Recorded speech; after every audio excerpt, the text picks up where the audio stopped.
Que você está lendo? Mais um vídeo no canal, e nesse vídeo agora eu vou falar de um livro que, juro para você, se tornou um livro obrigatório. E no meu ponto de vista, a escritora se tornou uma escritora necessária para quem gosta de ler ou para quem quer engatar no hábito da leitura. É o terceiro livro dela e o primeiro falava sobre o final da vida, os últimos dias da vida da pessoa.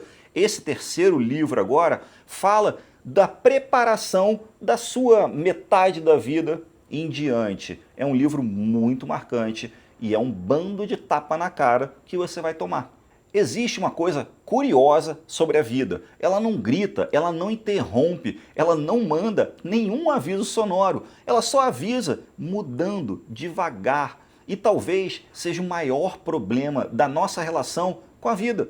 A gente só percebe quando já mudou demais.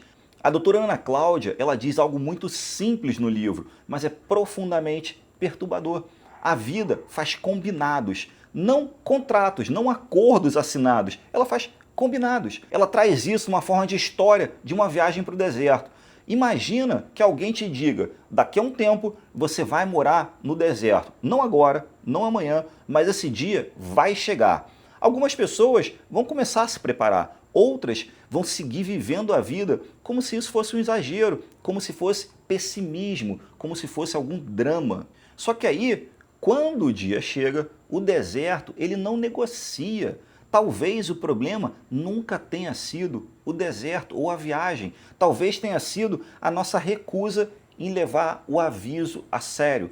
Talvez fosse mais sábio compreender esse processo participando das decisões, em vez de apenas ser a vítima do tempo. Aí eu te pergunto agora, sem pressa nenhuma, em que áreas da sua vida você está apenas deixando o tempo decidir por você?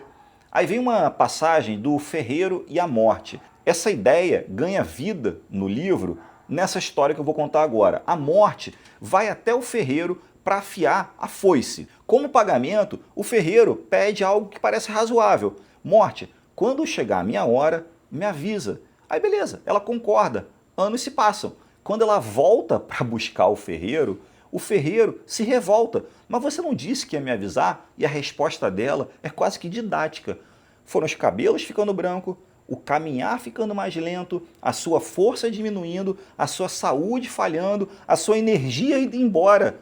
O que mais você precisava? A vida nunca parou de avisar. A gente é que aprendeu a chamar esse aviso de normalidade.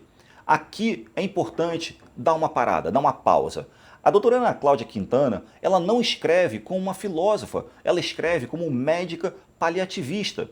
Ela convive com pessoas quando já não existe nenhuma ilusão mais. Ali, ninguém fala de currículo, ninguém fala de sucesso, ninguém fala de futuro distante. Ali as pessoas falam do que não viveram. O primeiro livro dela nasce da morte. Esse agora nasce da pergunta que sobra depois. Se todo mundo descobre as mesmas coisas no fim, por que a gente insiste em ignorar enquanto a gente ainda está vivendo a nossa vida? Um dos trechos mais bonitos do livro diz mais ou menos assim: do que vale você tomar um vinho sem você ficar embriagado? Amar uma mulher sem ter os prazeres do amor? Provar uma maçã sem você perceber a acidez ou a doçura?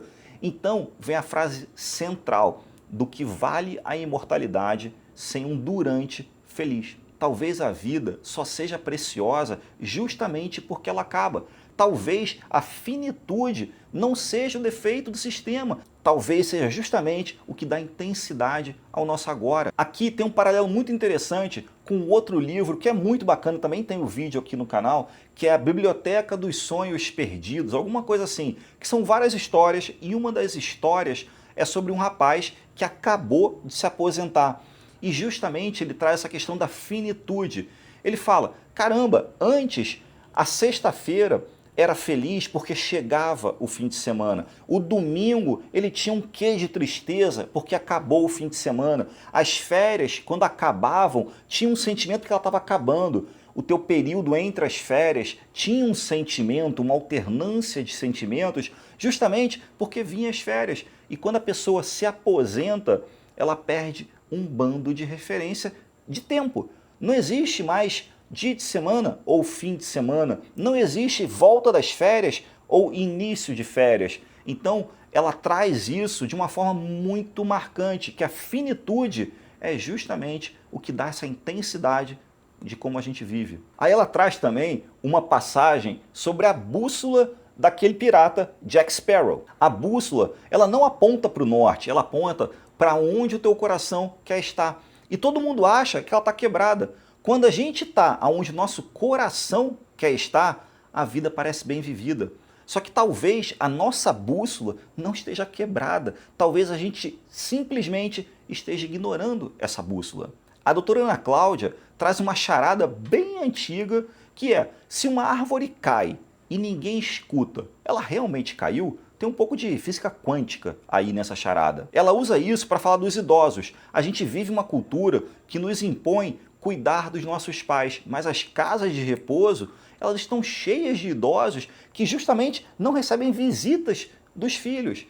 Para quem observa isso de fora, aquilo que não é visto pode ser ignorado. Você não precisa estar em contato com aquilo se você quiser não sofrer. Mas para quem foi esquecido, se ninguém testemunha a minha existência, será que eu existi? Aí vem, talvez o maior medo do ser humano não seja morrer, talvez seja desaparecer enquanto ainda está vivendo. Porque a vida continua avisando, agora pelo corpo. Como fazer o nosso corpo se tornar um lugar habitável até o nosso último dia aqui em vida?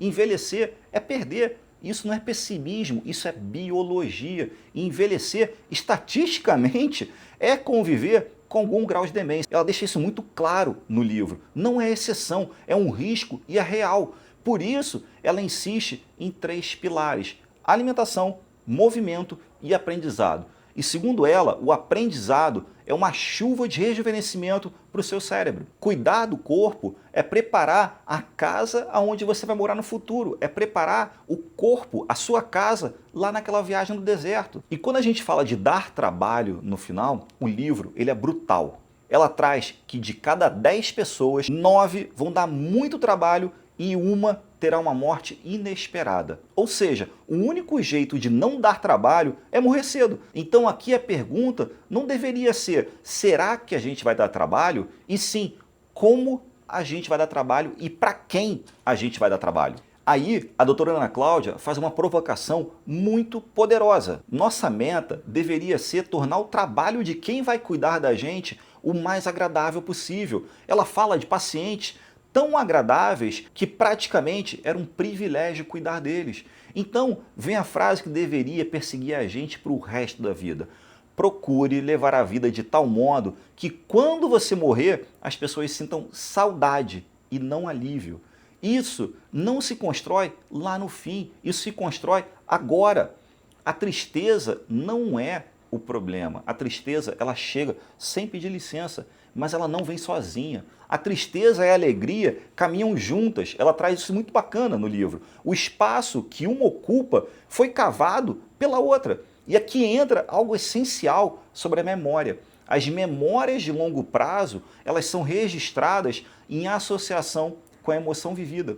Se a gente não sente, a gente não lembra. Se a gente anestesia a dor, a gente anestesia a alegria. E aí ela faz uma ligação de que amar é ser corajoso, porque para amar é preciso ser corajoso, porque o risco de perder sempre existe. Não existe amor sem o risco de luto. Talvez o problema não seja perder, talvez o trecho que vem depois é o problema. O medo do tempo que vai vir. E ela traz isso de uma forma bem legal. Quando um parente vai para ela e fala: doutora, faz o que puder para salvar o meu pai, ela na verdade está tentando salvar uma história, salvar um sentido, salvar um futuro. O medo não é a perda em si, o medo é quem eu vou ser depois dessa perda. Ela faz uma metáfora bem interessante, que é como se você fosse fazer o check-out do hotel meio-dia e o seu voo fosse meia-noite. O que você vai fazer com essas 12 horas? Quanto mais cedo a gente descobrir sentido, mais tempo a gente tem para viver com consciência. E para ela traz depois um passo a passo, que são os 4 Cs da compaixão. A compaixão, segundo ela, passa por 4 Cs: consciência, conexão, compromisso e curiosidade. A nossa existência depende do outro. Não existe autossuficiência. A gente nasce assim, precisando do outro e querendo ter empatia. Ela traz um estudo muito maneiro. Um estudo pegou bebês de 14 meses, ao ouvir outro bebê chorando, eles tentam ajudar. Eles não querem vantagem, eles não querem aplauso. O sofrimento do outro motiva o nosso sofrimento. A gente nasce assim, mas a gente se esquece. Compaixão é diferente de empatia. Empatia é colocar o dedo na tomada para sentir o choque. Já a compaixão é você proteger a tomada para que ninguém tome choque. Nessa parte do estudo dos bebês é bem legal. Eu vou tentar lembrar, mas ela traz que nos 14 meses, se um bebê vê outro bebê chorando, ele começa a querer ajudar de qualquer forma, porque ele quer fazer com que o outro pare de ter aquele sentimento, porque aquele sentimento angustia ele. E se você não deixa ele acudir aquele outro bebê que está chorando, ele começa a fazer uma birra, começa a espernear, porque o sentimento de frustração, de impotência é demais para uma criança de 14 meses. Então, de repente, você deve ter passado por isso, quando você está andando com seu filho, com a sua filha, pequenininho, e ele vê uma outra criança chorando e você, não, deixa lá, não se mete, ou então vem cá, não vamos lá, não. Ele começa a chorar também. Não é porque ele está fazendo birra, é porque ele se sentiu frustrado de não conseguir ajudar. Aí ela termina o livro com uma pergunta devastadora. Você já perdeu alguém que você daria qualquer coisa por 5 minutos com essa pessoa? Eu não tenho dúvida que você responderia sim, 5 minutos. Se a resposta for sim, nunca mais joga fora 5 minutos. É uma ligação, é uma mensagem, é um abraço. Talvez viver bem seja justamente isso. Ouvir os avisos, preparar o terreno, não desperdiçar presença e construir os relacionamentos todo santo dia. E agora, vamos para como ele está na Amazon. Como sempre, a gente termina os vídeos. Como eu falei, o nome do livro, Pra Vida Toda Valer a Pena, doutora Ana Cláudia Quintana Arantes. Ele, na capa comum, está R$ 33,00 e no Kindle R$ 26,00. Ele é um livro muito curto, 160 páginas, é bem curtinho.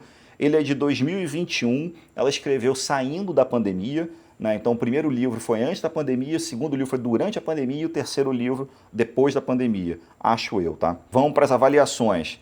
Nota 4.8 de 6.605 avaliações. É um livro muito bem avaliado. No ranking, ele não é nada expressivo, número quase 1000 em livros gerais, quarto em envelhecimento, saúde, boa forma e dieta, 30º em paternidade e relacionamentos, que é muito forte a pegada de relacionamentos, principalmente para pai e mãe, tá?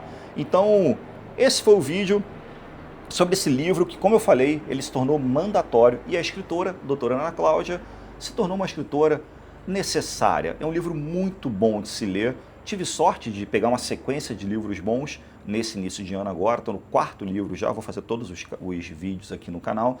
E lembre-se, não tem diferença nenhuma entre uma pessoa que não lê e uma que não sabe ler. Então, leia todo tipo de livro, livro que faça você refletir, livro que faça você rir, que faça chorar, que não goste do livro, que não recomende ou que recomende fortemente. Mas leia. Fui!